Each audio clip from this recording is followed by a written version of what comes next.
Well, what a day! I've had a fantastic time with you all. Really enjoyed it. And now it's time for the bedtime story. So I'm going to read you a little bit of Harris the Hedgehog and his running adventure. Right, I'm all snuggled up in my very warm cosy shawl after a day of lots of interesting and fun activities.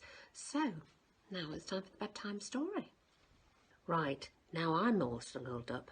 I need you to go and get snuggled up in your pyjamas. Get on the sofa with your parent or carer and get cosy and get ready. Chapter 1. It was a warm, sunny morning in September. The birds were singing softly in the trees and bees buzzed happily from flower to flower. A mist had formed before sunrise, but was clearing now, leaving wisps across the lake. All was peaceful and quiet in the park. And you can see here that there is Harris and his family, all in bed fast asleep.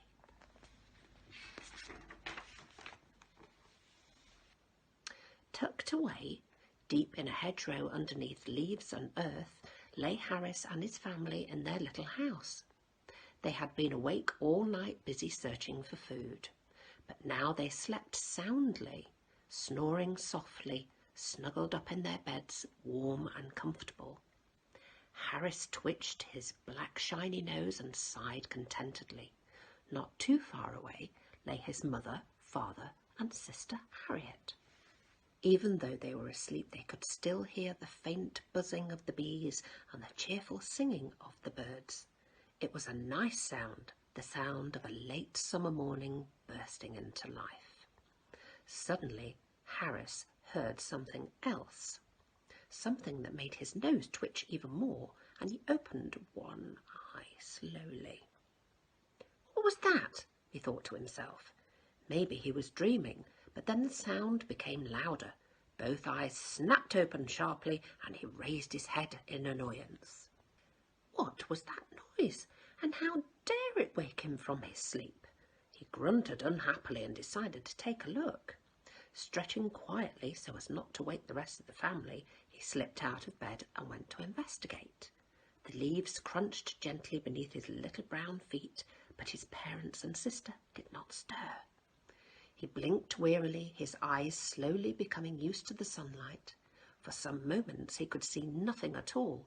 He looked left and right and left again. Nothing. He said to himself. I was sure I heard something. Just as he was about to return to the comfort of his bed, there was the noise again. He turned his head, and sure enough, there they were. It was a bunch of noisy humans. They seemed to be quite a lot of them, some big and some small. They were all dressed rather strangely, and they laughed loudly. Just then Harris's dad appeared at his side, rubbing his eyes. Humans again, he muttered under his breath. What are they doing, Dad? Don't they know we're trying to sleep? Harris asked. They don't care, his dad replied, popping a worm into his mouth. All they're bothered about is meeting up every now and again and running round the park. Harris looked at the humans angrily. They had woken him, and he was far from happy. Why did they do that? He asked after some thought. I don't know, but they do, rain or shine. They line up and off they go. Noisy lot. Never think about whether they are disturbing us hedgehogs. His dad grunted and stood with his son watching them. How very strange, said Harris. Indeed, said his dad. Humans are very strange things. Don't let it bother you, son. Come back to bed now. You need your sleep. Lots of foraging to do tonight. Just coming, called Harris. His eyes lingered on the growing crowd for a few seconds more before he turned and went back into the darkness of their home. He lay down in his bed.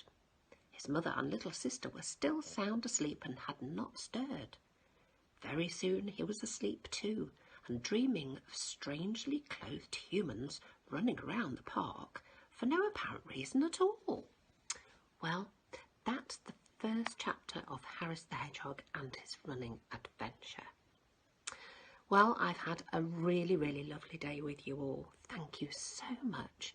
Now it's time for bed.